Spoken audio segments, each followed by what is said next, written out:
The following podcast contains opinions from paid professionals. The information provided in this podcast is general in nature and not advice. For free and confidential support, call 1800 858 858 or visit gamblinghelponline.org.au. Welcome to another episode of So We Think, getting into a big Golden Eagle Day and Derby Day, aka Coolmore Day, down at Flemington. Ben Way, before we get into our guest and race day previews, after we spoke to James McDonald on Monday, news that Via Sistina will not contest the Melbourne Cup. She will head to the Champions Stakes on Champions Day.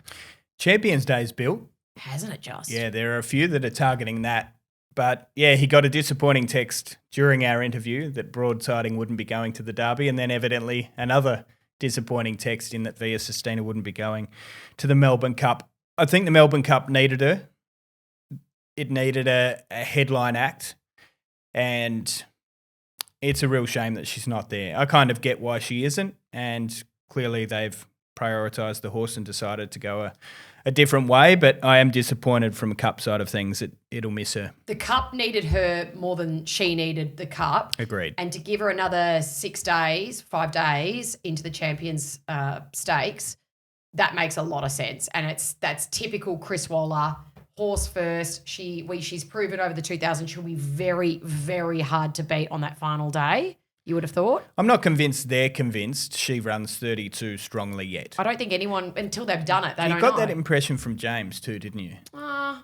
He said she gave him a feel, but you don't know until race day. You just do not know until they contest the 3200. Like it's a bit of it's an unknown. Having said that, for our friend who was on the show on Monday, I still think he's a chance of riding Buckaroo. That jockey booking has not been made public yet. So he can ride at Buckaroo's weight. He'd be struggling to do so, but yes. But Jow can ride lighter.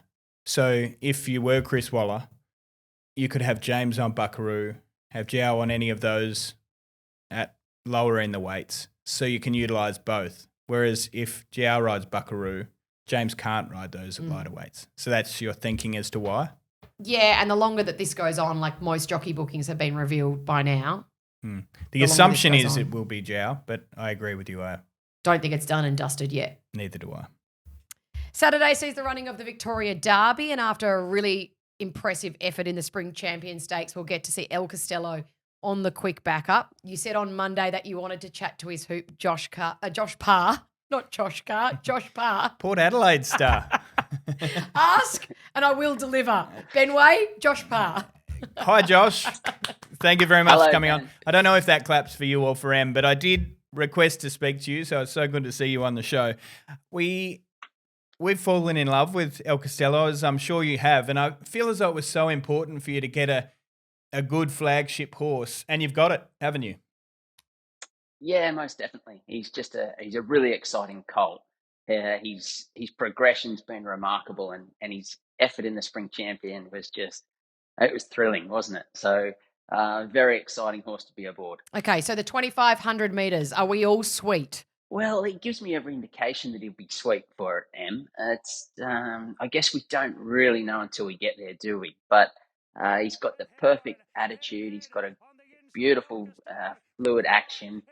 He relaxes really well. Everything suggests that he'll get it. So fingers crossed. As it turns out, trainers with the name Cummings, they kind of do know a thing or two about derbies. Bart was 6, Anthony's 1, James is 1. So I think we can add another one to the collection. Hey, before this horse came along, the Golden Eagle last year with Oban Buramai was such a big moment for you. It was probably the ride of your lifetime. I'm sure you can clarify that. But after that, did it feel like a bit of a lull? You know, opportunities weren't exactly plentiful. And I got the impression that you thought that may have been your huge moment that catapulted you, and it kind of didn't happen. Yeah, that's a good point you make, Ben. I guess winning a $10 million race, there's not many opportunities like that anywhere in the world. So I guess it did feel to me that there was potentially a really big boost in my career. I wasn't able to to follow the horse into the next preparation when he ran in the Doncaster.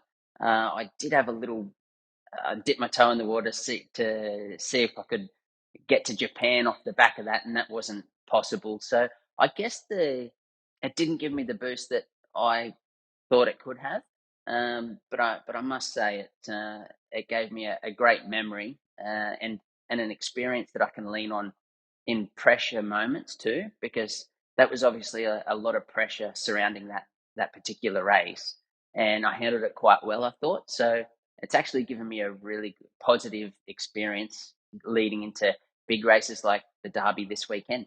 That's a great way to think about it because it was an unbelievable ride. But I do remember, Ben, it was you might be able to clarify this, Josh. It was probably late February when they announced that Oban Biramai would come back and race in the Doncaster, and I bailed Josh up in the jocks room and said, we should, let's go shoot something, for our 7 coverage, always talking to these guys about what they've got coming up and what we could go and shoot. And I had no idea, and I don't think it was public at that stage, that you had lost the ride. And he goes, no, I'm not on him. Yeah, and weight-wise, it was touch and go, wasn't it, Josh? I mean, you probably could have got there, but yeah. So that was the final decision made around that booking.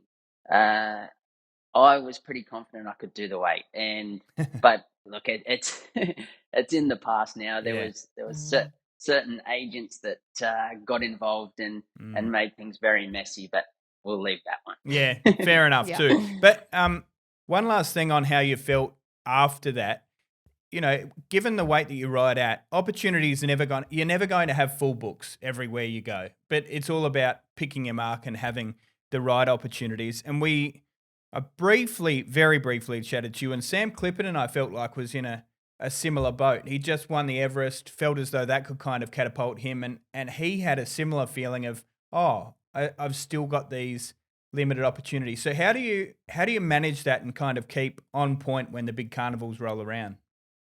Yeah, that's a good question, and I guess I've come to terms with the fact that I'm not getting full books at each meeting. Obviously, weight restricted, and there's other reasons too. Yeah, probably a long list. But what I have to make sure of is when the opportunity does come around, that I'm best prepared to take full advantage of that, and in particular in big races. So each carnival that comes around. Obviously, I've had Overpass recently, El Castello. We spoke of Oban Biramai. When these opportunities arise, I must be at my best, and I've discovered how to do that now. And I think I'm not sure if it would be possible to be in that mindset and prepare like that all year round. But I've certainly worked out a way to do it at carnival time. And it might only be once, twice, maybe 3 times a carnival, just with those limited opportunities. But I feel I'm doing okay at it. Oh, you're doing okay. I want to know the specifics of that. What's been the big discovery? Oh, well, a lot of it's been trust and belief that I can actually get it done. And so the week leading up, my thought process just changes. It's not a lot, but just enough to really switch me on. I actually like to feel a little bit nervous days leading up to the event, because when I'm just feeling just slightly nervous, it actually gets my mind thinking really clear, and it makes me pinpoint focus on the form, replays, the horse that I'm riding, and past experiences in those particular races, and it just really narrows my mindset down. That those nerves then sort of switch to adrenaline and focus come race day, and once it starts like days out, but when that's all coming together, and then on race day I'm just in the right headspace, and then the adrenaline kicks in.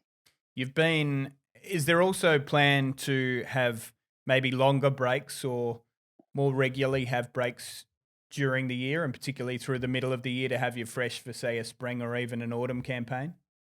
It's definitely something I have to do nowadays. I'm not a spring chicken anymore, guys. I'm 37 years of age, but Hang on, that I is a spring chicken to me. Right. So yeah.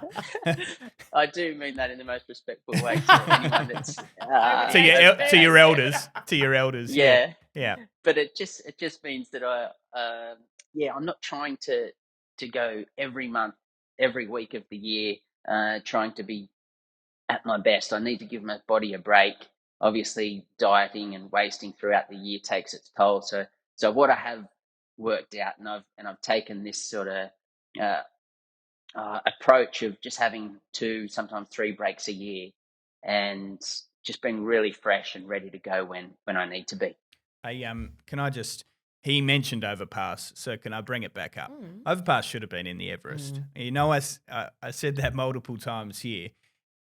Josh, hindsight's a wonderful thing, but I want to ask you about the makeup of the Everest because I feel as though it's changed now. The first couple of years, it was all about choosing the most likely winner, choosing the best horses for the race, whereas now most of the slots are actually held by those with self-interest and they want to put their own horses into the slots. Do you feel as though there's going to be an increasing trend going forward that it's more self-interest than best horses and horses like Overpass may miss out? I hope that's not the case, but it does look like it's very likely. You mentioned the self-interest, and I guess we must think of ourselves in that same situation. We'd probably do the same, right? But for sure. But as far as for the sake of the race and its stature and its credibility, I do hope that that's not the case. So I want to see the best 12 sprinters line up every single year, and we get the best. Yeah, we get the best result. Obviously, that was really disappointing. Overpass not being in the race, and his time that he ran on the same day suggests that he would have been in the finish of the Everest. For my peace of mind and my sanity, however you want to explain it, I can't think like that though. I've just had to. I guess I've taken the approach of who knows what could have happened with.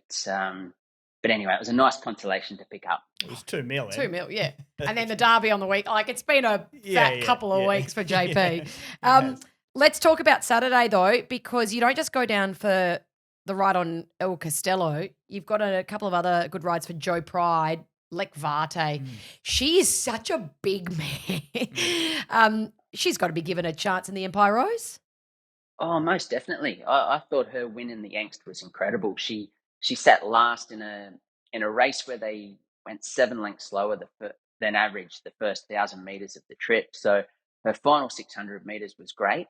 She sets up well in the sense that you can ride her really patiently and wait to use that turn of foot. So the obvious length of the Flemington Straight's going to be an advantage for her.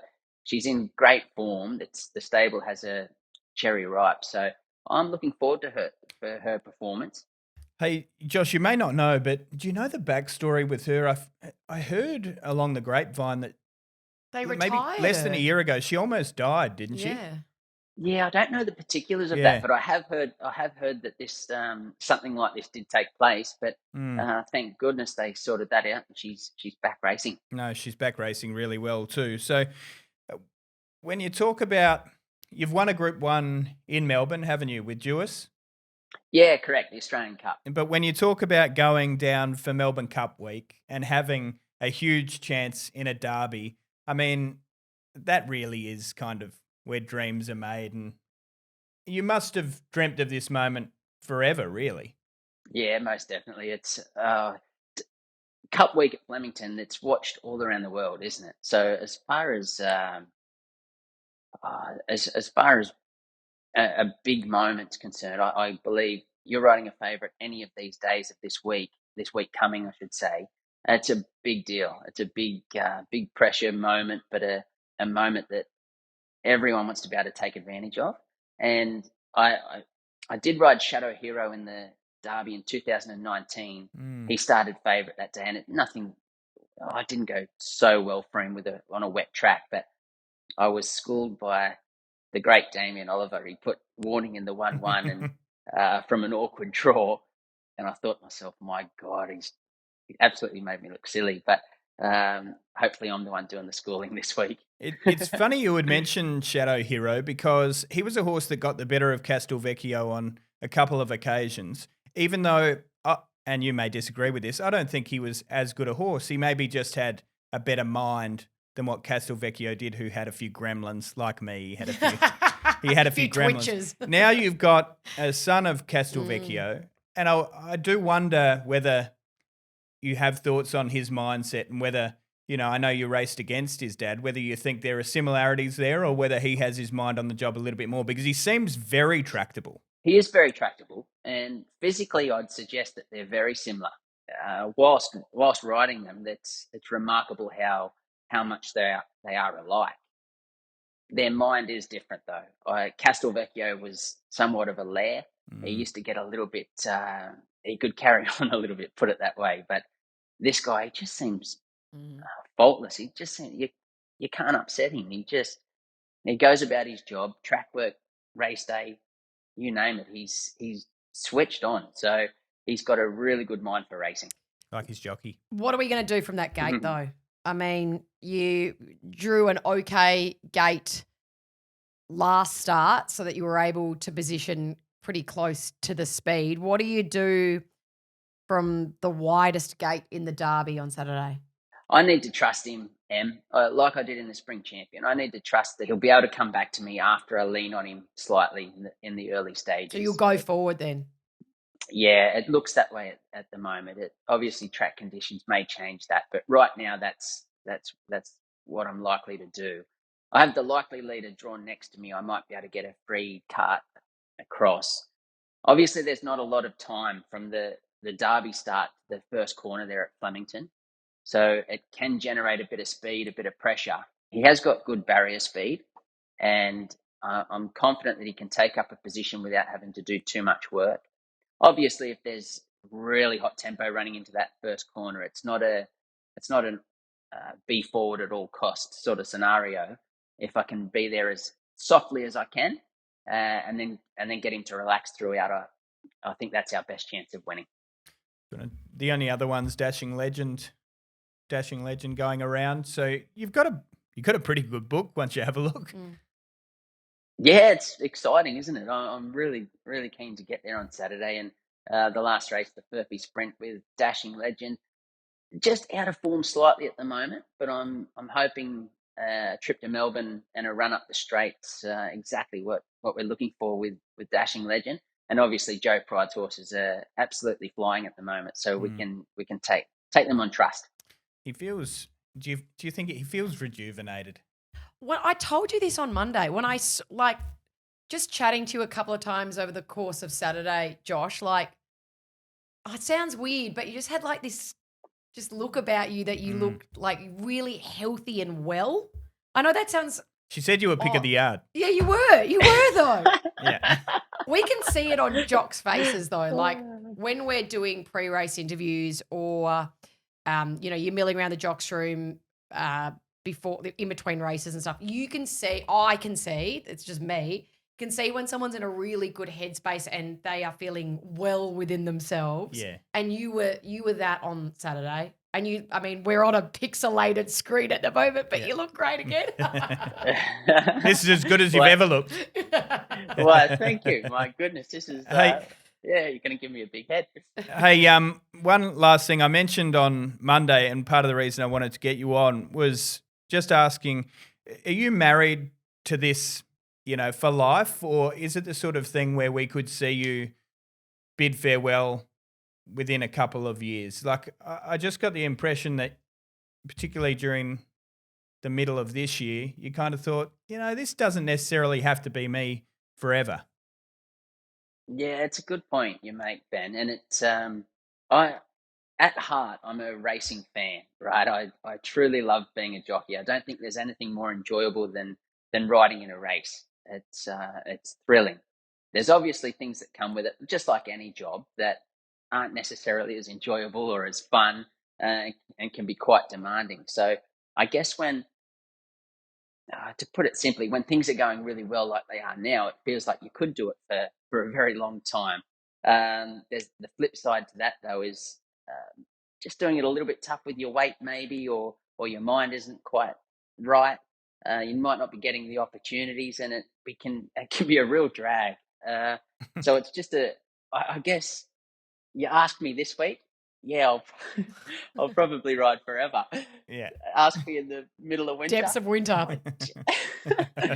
Geez, how long am I going to do this for? It's kicking stones around. But there's a bit of a joke around the Sydney jockeys room actually when I'm able to ride a big winner. The boys are quick to say, "Oh, there you go. That'll put another 3 to 6 months on your career." So Right. Okay. there's a good bit of banter around that actually. It's good fun. We've appreciated having you on, mate. We'll be cheering you on for sure. In fact, I can't promise I will. I'll go into more depth in the Derby form-wise later tonight, but I think I'll be coming up with your fella, and geez, he's been irrepressible so far. So good luck on the weekend, and thanks for coming on. Thanks so much, Em. Thank you, Ben. See you later. Cheers. Josh Parr, one of the real nice guys of racing, and as you said, he's got a good book on Saturday, and then Overpass in the Champion Sprint. It's got to be hard to beat next Saturday too. Nice guy with a killer instinct, though. yeah. And a Smiling assassin. spring in his step at the moment. It's nice. Yeah, for sure. Where's next? Let's get into the Derby then and talk about the other chances other than El Costello. How you're seeing it? I mean, you've got that form, the Spring Champion form, and then there's a couple of other races like the Norman Robinson, the Amy Vars. How do you see that playing out?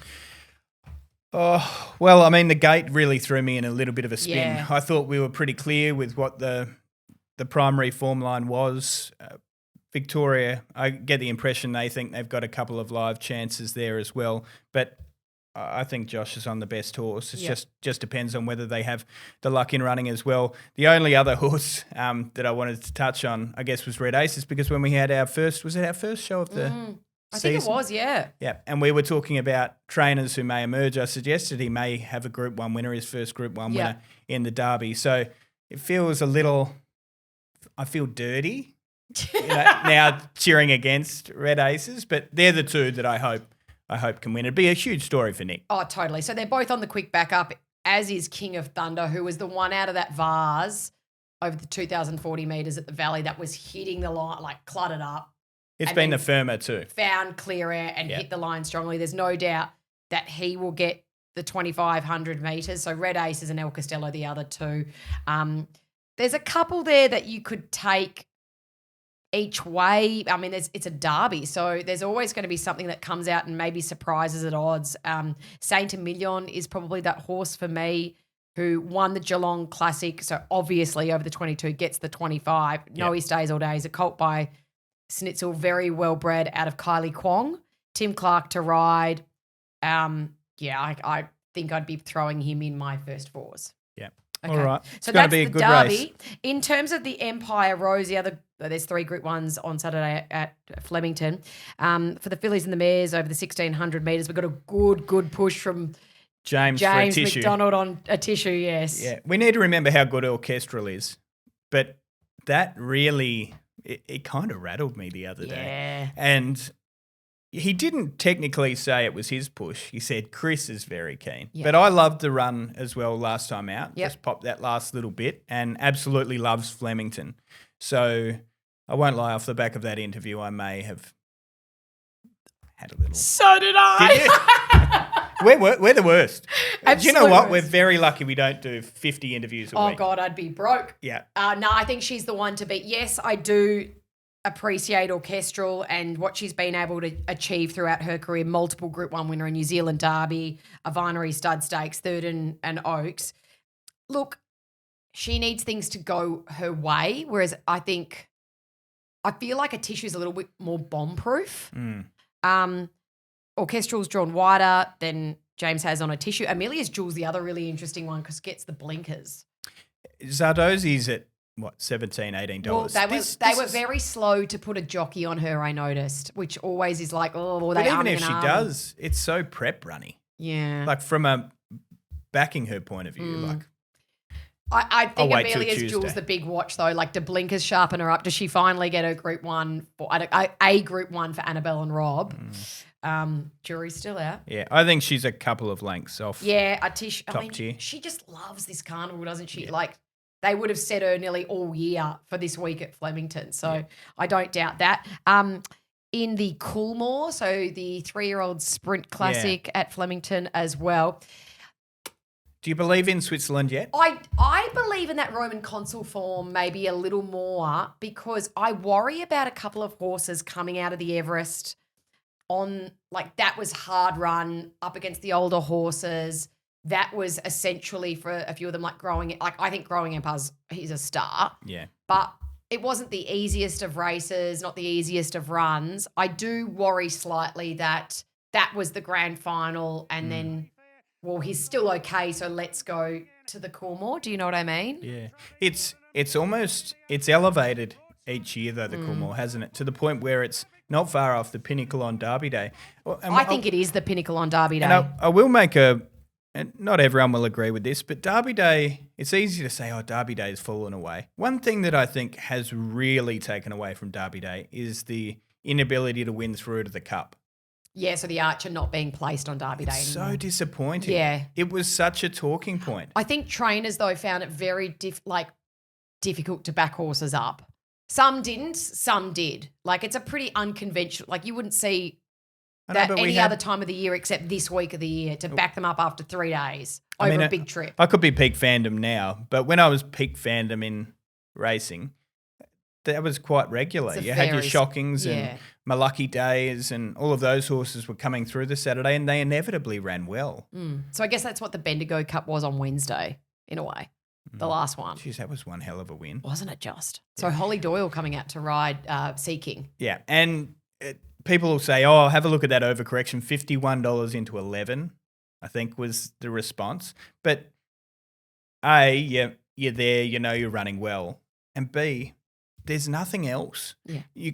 Everyone's looking for this new form line, something that jumps out of its skin. We saw the exact same trim up for the Geelong Cup winner because our traders, like every punter, are going, we know what we're getting from this and this and this and this. But we don't know about the second-tier European form. Yeah. Because that's essentially what it is. I know. Hey, on that. Yeah. Go on. Well, I won't go into it in detail. We talked about it before we came on the podcast, but we were talking about the scratchings due to the scans and how costly it is for European trainers to send horses over and then have that dream taken away from them. But the one thing that I will say, and the interview with Chapman's gone viral. And it hasn't looked good for Australia holistically and Racing Victoria more specifically. I do think that if you look at the body of work from one of the best trainers in the world, if not the best, body of work in Melbourne Cup runners, you've had a couple die, you've had several break down. They were the catalyst for what we're now seeing. So I think it was 12 to 15 runners and maybe 3 had gone on to do good things after a Melbourne Cup. The vast majority either hadn't run since, had never placed again since, had broken down completely or passed away. So, yeah, you can be critical, but I think the reasoning's good. And they're not, yes, there were shadows in the scan, but they're not jumping at shadows. There is a body of work that led us to this point. So, agree or disagree, I agree it's not a good look for Australian racing, but I believe their intentions are I can right. see both ways with it. Obviously, welfare is paramount and the integrity of the race is paramount as well. But for me, the thing that irks me is that there's 2 different scans that are conducted. So in Europe and in Ireland and Japan, there is not an available CT scanner. No, which is so strange. So they do an MRI and then they get here and they have a CT scan. So there's 2 different scans. If you were comparing apples with apples, I get it, but this is apples and oranges. Do we need to foot the bill? Maybe the VRC need to stump up and Racing Victoria and get a couple of I don't know. They're obviously very, very expensive. Because at least then you can say the scan, there's a change. Correct. There's been a change between scan 1 and scan 2. But they can't do that because they're completely different scans. Well, what is unfair is allowing them to have whatever scans they have available there, putting in all the money to come over here, only to be disappointed Correct. a couple of days out. Yes, That's unfair. Yeah. Back to the Coolmore. So I believe in the Roman Consul form. I believe in Switzerland. Growing Empire's a star. No doubting that. He's never finished out of the top 3 in his races. The most fascinating thing in this race is Traffic Warden. Earmuffs pre-race. I know a very small gear change, but maybe that's the making of him. Obviously scratched at the gates at the Everest. Yeah. And he's a colt who gets a bit excited and a bit overwhelmed and likes to show off. That could be the making of him. Well, I mean, performance-wise, he's never had a drama, but if it improves him a couple of percent, Well, just stops him from doing naughty things in the Or being gates. scratched. And Yeah. being scratched. yeah, he essentially just ran his race before the race started. Yeah. And, it probably depends who is alongside at certain moments Yeah. as well. There was good support. I noticed a big firm for Bellatrix Star. Okay, down the bottom there. So looking for 4 on the trot, Blake Shin to ride. Yeah, probably. She's been a really good filly this prep. Yeah, she has. It is tough. This is It is tougher tough for the gravy, fillies to though. win a Coolmore. Yeah. You got to This- be God tier. I'm not sure she's God tier, but No. if there's been big money, I'll respect that. Okay, up to Sydney, the Golden Eagle. Of course, we've got the unbeaten French gelding Lazat, Steffi Magnetica, and Jolie Star coming out of the Everest, and then Ascoli Pacino. Geez, most of those international runners couldn't cop a trick at that very interesting barrier draw. They all drew very, very Very risque. I most enjoyed watching the faces of Greg Radley, Tom Moxon, and Steve Railton throughout it. It was hard to maintain focus, wasn't it? I But alarm. Oh, okay, you know what it is? yeah, I need to call Brett Preble. okay. He's going to join our team Oh, great. for Melbourne bet. Cup week on Okay. Sky One. All right. Can you say? Well, I can't. So alarms you can't silent, can you? They override, don't they? You can just turn off it. can't No, you? no. Then I wouldn't get the alarm. All right. We're supposed to be done already. All right. Call Brett Preble in a bit. Back Okay. to the Golden Eagle. Sorry. Those Japanese runners couldn't cop a trick in terms of gates, Yeah, but are pretty- they just a level above? They are, I hope, and I'll be going that direction.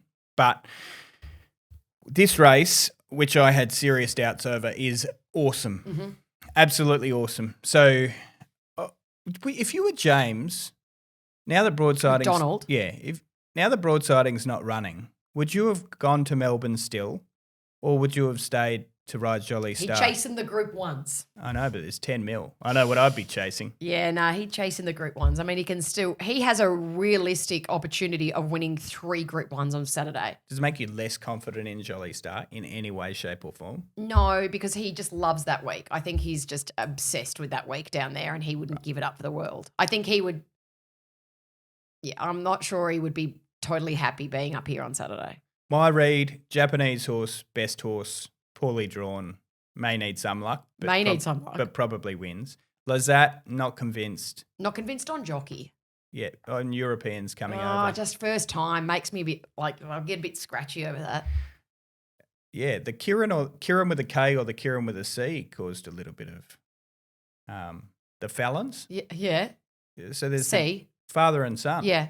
A K and a C. C. Well, I don't think a few maybe realised, Oh, really? yeah, that there were the two. Anyway. kidding me. No. Anyway. It looks like in his early 20s. Well, yeah, that's only once you lay eyes on him, just on the form. Oh, Yeah. Anyway, wow. That's interesting. thoughts on? So, would you do that? Would you, Name my. Emma, but with one M, or EMMER? No, No. not for me. Anyway, my read is that I'm not keen to trust that. I know a few people at Sky are happy to follow Lazat in. Yeah. But so I'd have Japanese top seed, Lazat not too far behind, and Jolie Star's Jolie the Star. enigma. Yeah. If the chap pre-Everest is right, I thought the run in the Everest was a magnificent Golden Eagle leader. Absolutely. And she's a Group 1 winner over the 1600. She's drawn better than the Japanese horses. So gets Kira McAvoy. There's a lot to like about her. Home track. It was an expensive trial, Mm. the Everest. So to wrap up, what's the best story you're cheering for on the weekend? It's got to be Joshy. Because he was on our show. Well, just because we love him. And that means we've now got a colt who has won 5 on the trot, including 2 Group 1s, breaking through in a super maiden midway, like Group 3, Group 1. That's a real big story. I think in the Coolmore, there's a couple of big stories there. Switzerland in a way, because I feel that Coolmore as an operation have had a pretty average week with Jan Bruegel. And obviously Stormboy being put out for a spell, I guess, at the moment. So it'd be nice to see them with a big result. Why do you say it like that?